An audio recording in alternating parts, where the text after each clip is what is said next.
pagi anak-anakku, berjumpa lagi dengan materi biologi.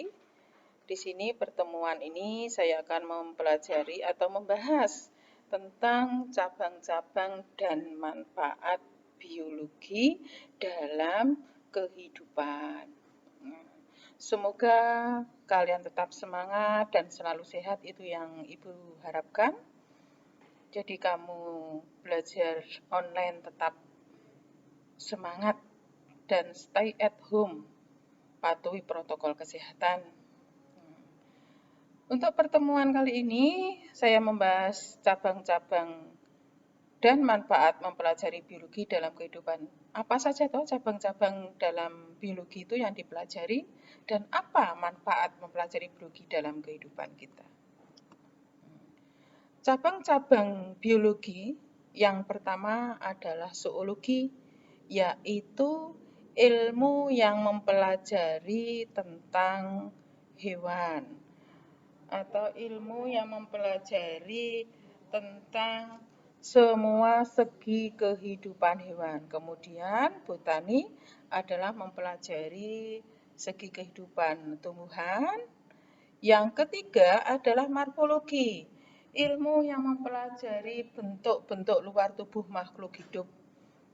Kalau makhluk hidup berarti tumbuhan, hewan, maupun manusia. Kemudian histologi yaitu mempelajari tentang susunan dan fungsi jaringan-jaringan tubuh makhluk hidup. Jadi fungsinya apa jaringan-jaringan yang menyusun tubuh makhluk hidup itu? Jaringan itu apa? Kalau pada tumbuhan ada jaringan meristem, ada jaringan epidermis, ada jaringan kolenkim dan sklerenkim. Kemudian kalau pada hewan ada epitel, kemudian jaringan ikat padat, dan juga ada jaringan ikat longgar.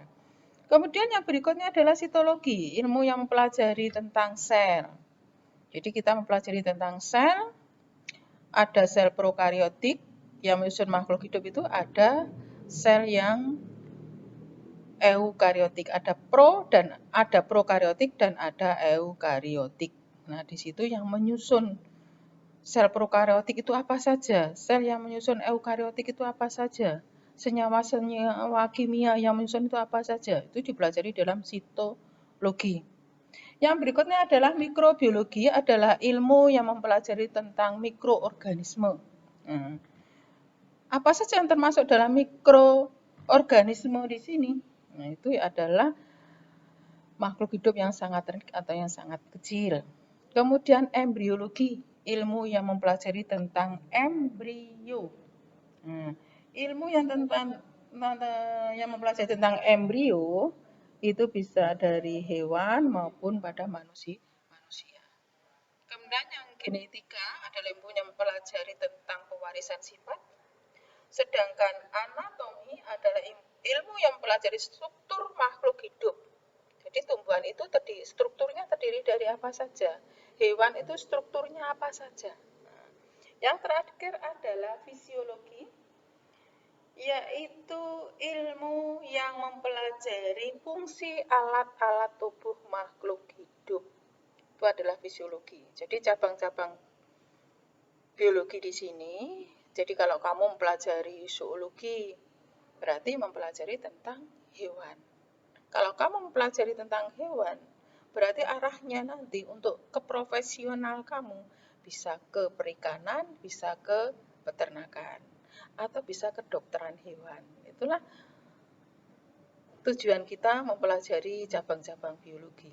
Misalnya kalau kita mempelajari tentang embriologi, untuk keprofesionalan, misalnya kalau kita pengen nanti ke kedokteran, kebidanannya, itu kita mempelajarinya ada tentang ilmu embriologi dan lain sebagainya.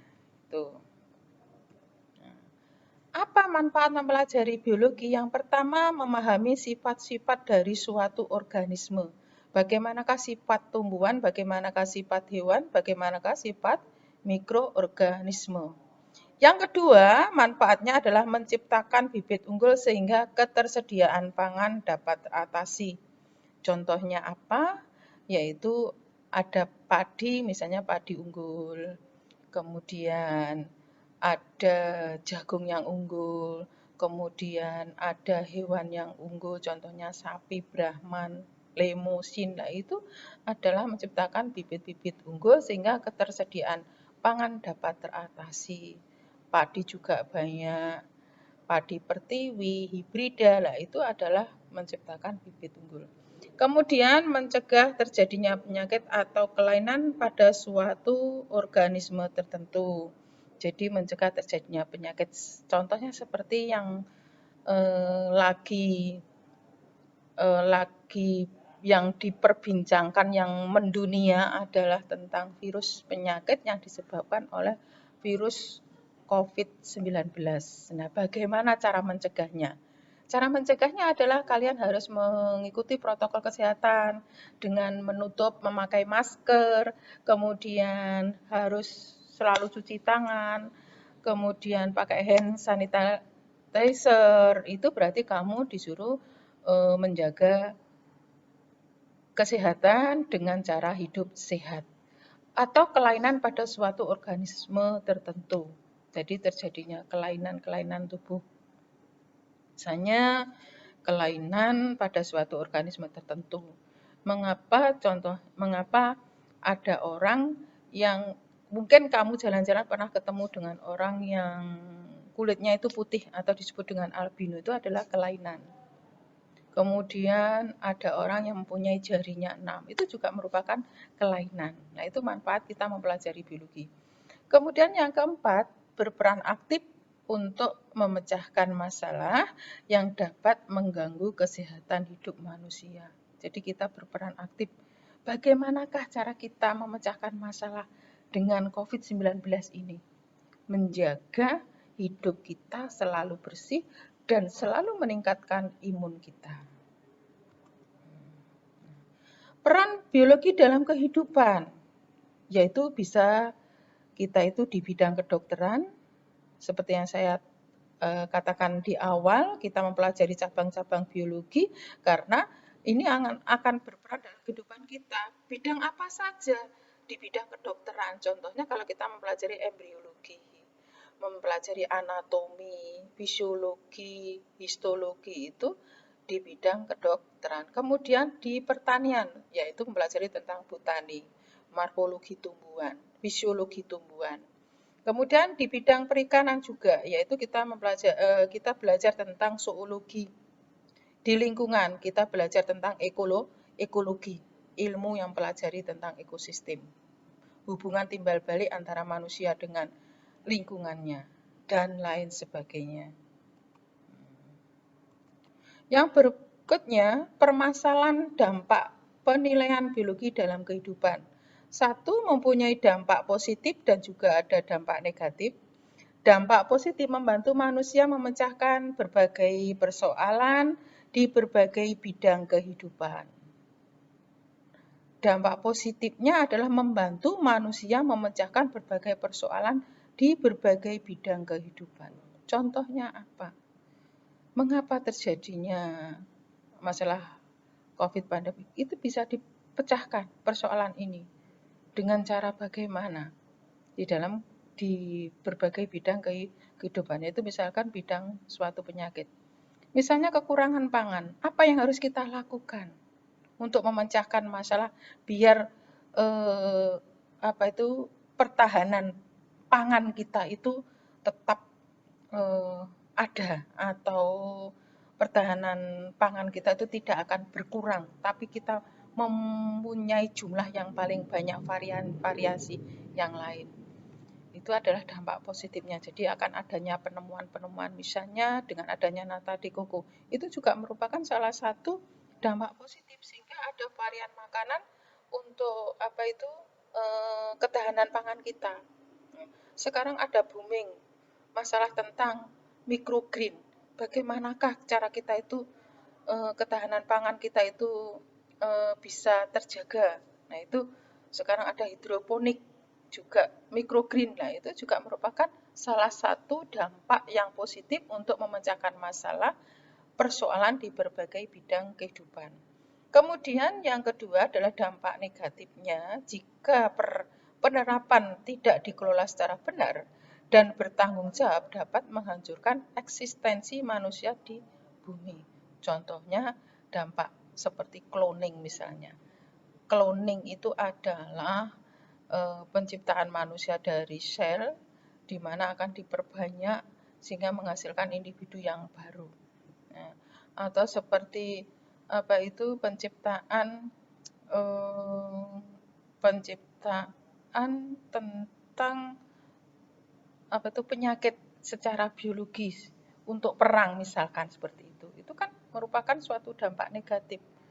Orang menciptakan bakteri yang menyebabkan perutnya sakit misalnya dalam perang, nah itu disebarkan.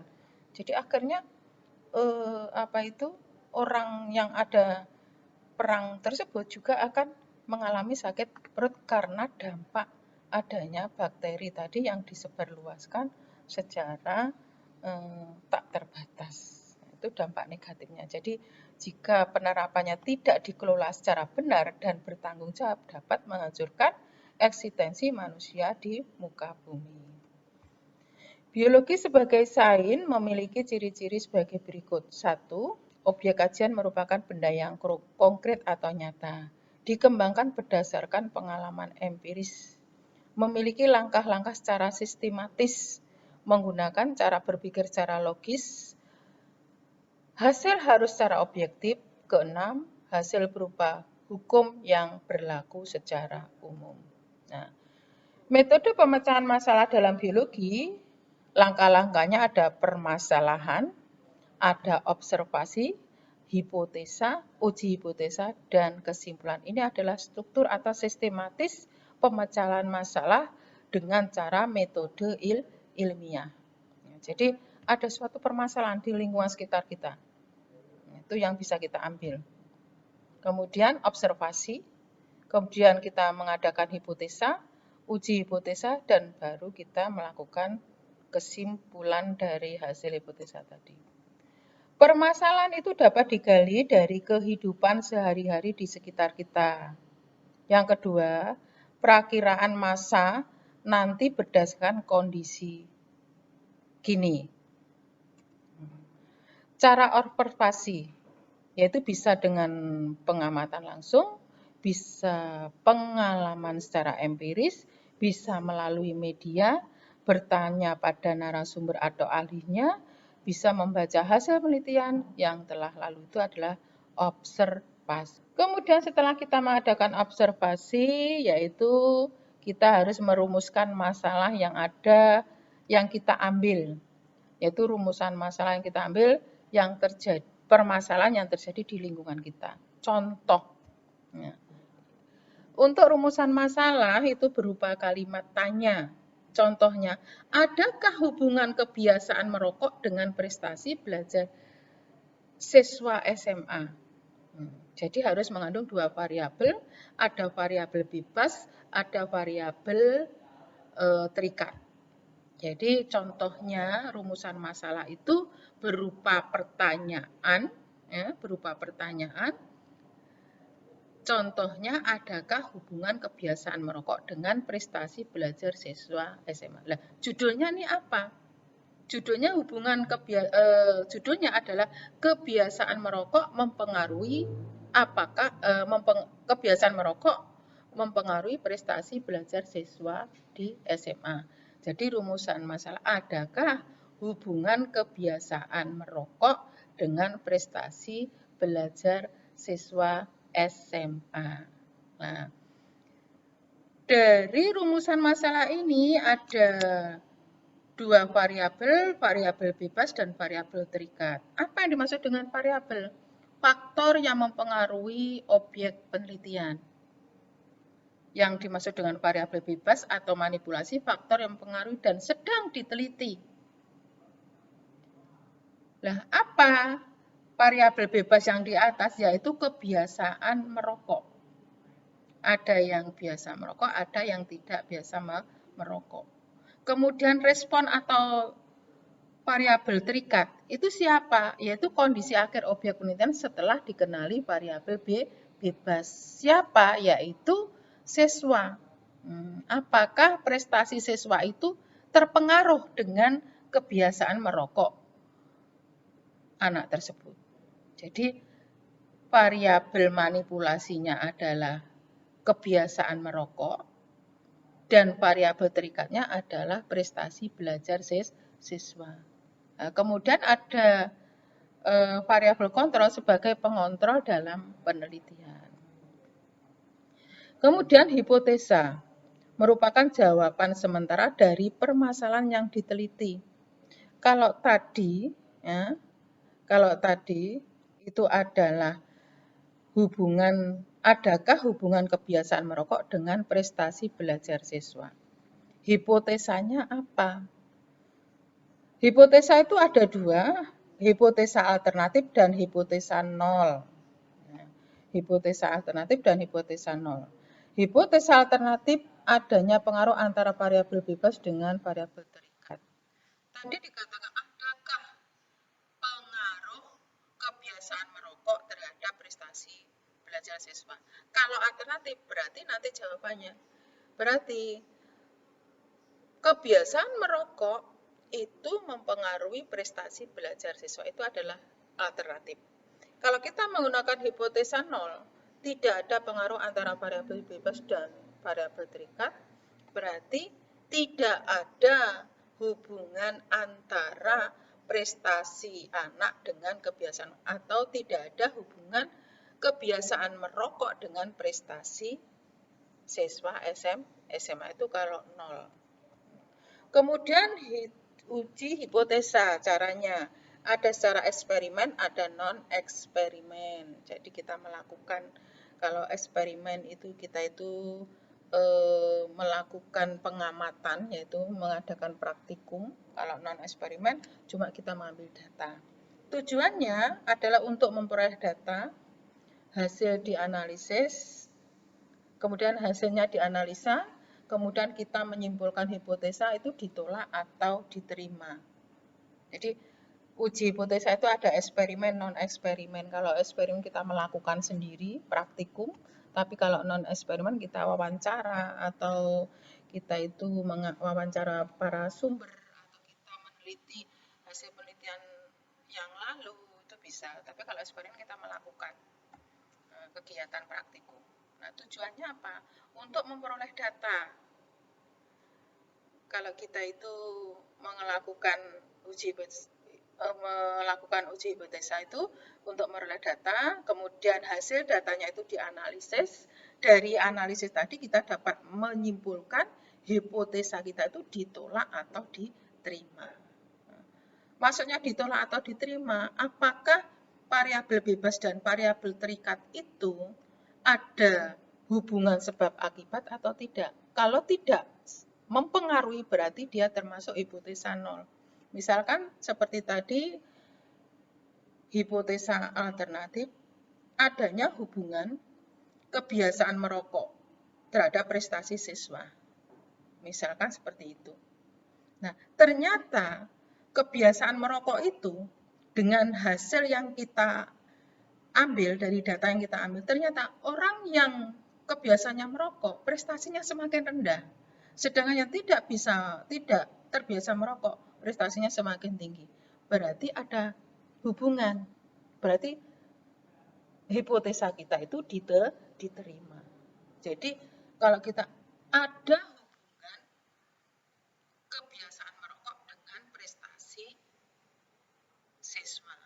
Nah, kalau ada hubungan ternyata datanya memang betul, yang tidak merokok itu nilainya prestasinya bagus, sedangkan yang merokok prestasinya rendah, berarti ada hubungannya.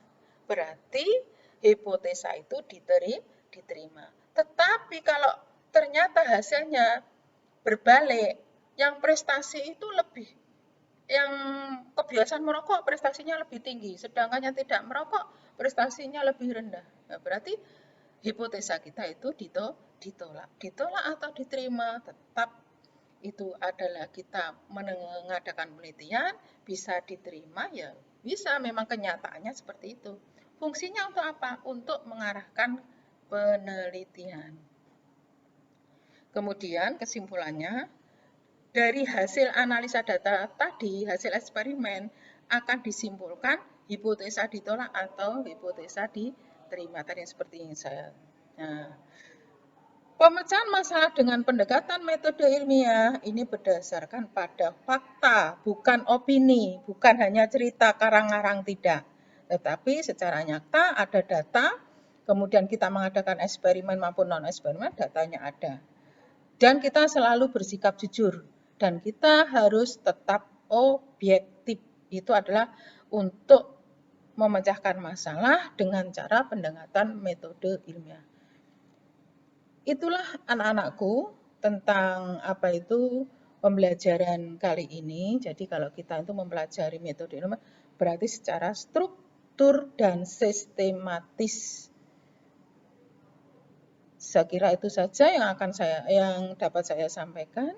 Nanti tugasnya untuk minggu berikutnya nanti akan saya berikan permasalahan dan nanti kamu membuat makalah dan kamu menyelesaikan dengan cara metode ilmiah. Wassalamualaikum warahmatullahi wabarakatuh.